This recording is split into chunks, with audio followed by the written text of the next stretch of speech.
Hello and welcome back. I'm Jessa Darkness, and this is Confessions from the Darkside. How are you all in this wonderful community? This episode is part of our series Religion and Horror and Everything in Between, so this is the new installment, and it is Possessions and Exorcisms. I'm just going to get the disclaimer out of the way first. We are full of so much adult content. Some of you may think that this is unnecessary, and some of you may think that this is needy. If you are one of those people, then thanks for checking us out. I will say this only once. If you can't stand the heat, then get the fuck out of my kitchen. Now, for everyone else who likes what we have here, then regular scheduled programming will continue. Shall we get started? Are we ready? This part of the series is where we are talking about the taboo that is around possessions and exorcism. How these incidents are shown on the big screen and how they are much farther from the truth. We're going to take you on a magical mystery tour of how this topic still baffles even us and how it has changed and evolved and still has inconsistencies in this genre in horror and why they haven't tried to resolve this in 50 odd years. We have been seeing on the big screen, why can't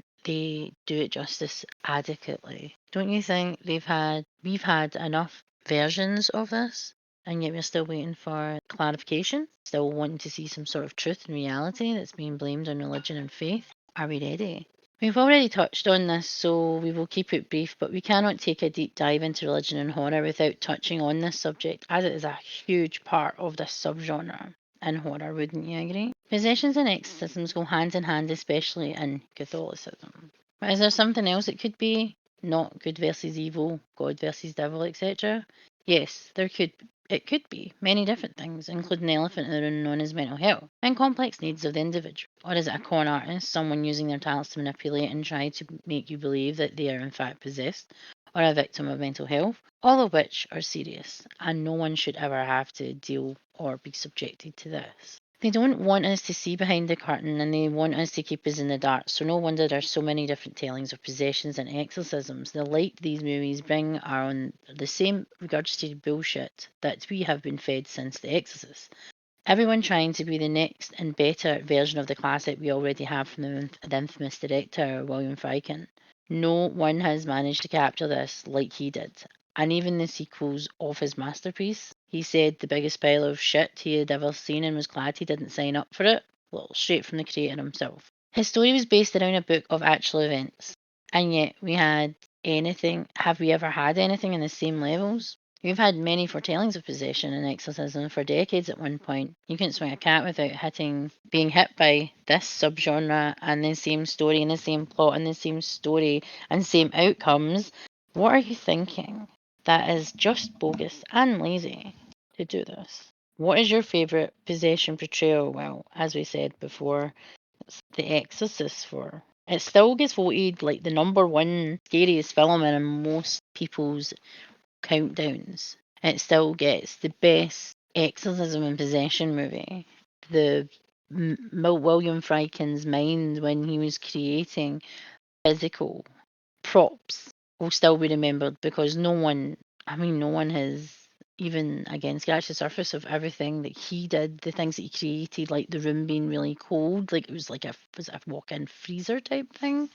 Just using styles and skills and pulling things off. They don't really do that. It's the same thing usually. Girl becomes possessed. Young girl becomes possessed. They go straight to the church. It's really nothing else. They swap one manipulation for another. It's weird. But if you're talking about possession portrayal in recent years, I would have to say that, again, Pope's Exorcist, when he was possessed and the victims were possessed, was amazing. And the same with Emily Rose as well. But Emily Rose was as clear as day that it wasn't a demonic possession. It was, in fact, complex needs and mental health of the individual and people not understanding what can actually be manifested in times of a flare or in times of something that has triggered the person. So they become incredibly strong. They can randomly speak in tongues. There's so many different things. They can have hallucinations. They can feel superhuman. And that's what that movie was like. So the Rite was very good as well because, again, it showed you priests being possessed as well as in Pope's Exorcist, kind of turning that around type of thing. But overall, for me, it is The Exorcist because that's the original. Even though technically it wasn't the original Exorcist film, the original Exorcist film was a Swedish film. It was out a few years before. But The Exorcist, William Friedkin's movie, this is basically the basis, the blueprint for all movies like this. People want to be the next William Friedkin, but they're not. There's obviously something wrong. There's something that they're not doing, something that they're really not grasping. That's the issue that we have with these sorts of films. And that kind of answers my next question, which is, what do you think is missing from this subgenre / topic? And it's the fact that you can keep bringing out movies, exorcism and possession movies, because people in horror and fans of horror will watch them because they want to watch the new horror. So, but you want people to believe in the cinema or finishing the movie at home and be like, aye, that's fucking awesome. What the fuck? Gotta just watch that. Is amazing. You want people to basically be telling the world and shouting for the rooftops that you need to fucking watch this film. But yet I have not. It's again, it will be Russell fucking Crowe's if Pope's the Exorcist. I don't think I've said that enough, have I? That the movie is amazing and he's just brilliant. So not just having a really good story, it's having the actor that you choose to bring the character to life and bring the story to life. That's important too. No one wants to watch a shitty actor bring something to life, or someone who maybe can't handle that sort of talent. They'd have to have the talent behind the character to even pull it off. What do you think they should be aiming for? Exactly what I just said. Not just a bulletproof story, but a cast that can pull it off. A cast that's going to become these characters and bring them to life. Have us believing that they're fucking possessed, not just they're in reading words on a script. We want something real. What do you think would help out this genre? Again, just said it. What methods do you feel could improve this? And again, I think I just covered that too. Do we need to stop this subgenre for a bit? Give us something else within this genre a chance. I think that's what the Pope's Exorcist is actually going to do. Drinking game match. The Pope's Exorcist, the sequel, I'm hoping is going to go into maybe some of the lore or stories of previous possessions, because they had like a secret book that was on a need to know basis the Pope didn't even know. So it would be best if they did something like that to kind of educate us, and especially if they're going to try and go for another sequel, you would want to maybe see other exorcists actually do their job. What needs to change? Again, I think I already covered it. They need to look outside the box. They need to not only have a good story and a good plan and the execution, they need a good cast, a great cast that can actually become their characters and bring the characters to life. So they're not wooden, basically, because it just feels like they're all the fucking same. A nurse, a priest, an old priest, a young priest, the victim, not always the family around them either. It's just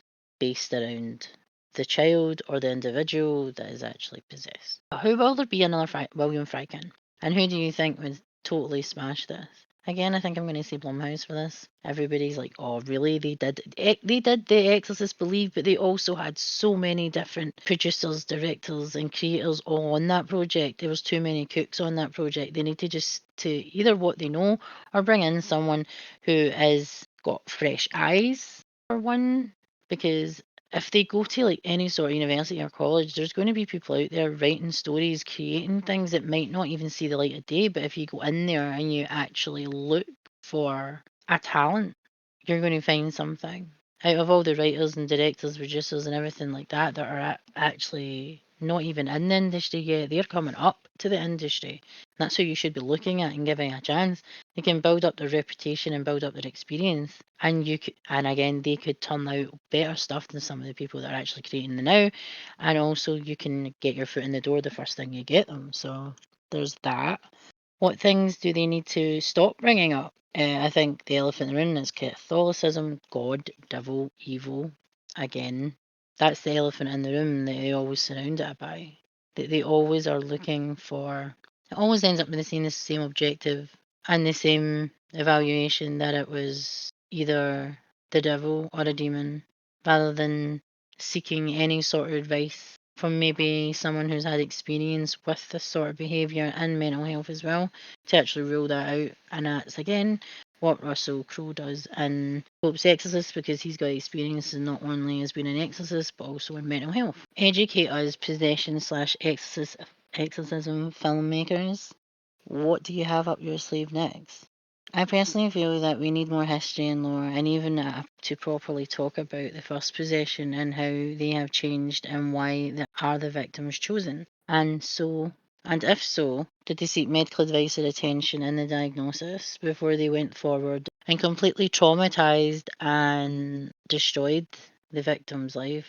Is it going to be an ongoing thing because it's mental health, or is it something else that's happened? Read between the lines, Besh. Tell us in the comments below, what should we be looking out for? What should the creators be looking out for? What should be the aim for the future? A William Friedkin classic or blockbuster? Will we ever have a movie that has the same hysteria, the same popularity, even 50 years later? That's what we need to ask ourselves. What movie is going to be like that in 50 years' time? Or will we ever have something like that to talk about in 50 years' time? If you like content like this, remember to go check us out on the Confessions from the Darkside social media platforms: Twitter, Instagram, Facebook, YouTube, Amazon Music, Spotify, and Buzzsprout. Let us know what you think over our social medias, and let's get chatting about this topic, all the topics. Let's grow our community and spread how awesome the horror community is. If you want to get to know us as individuals, then you can check us out on our links below.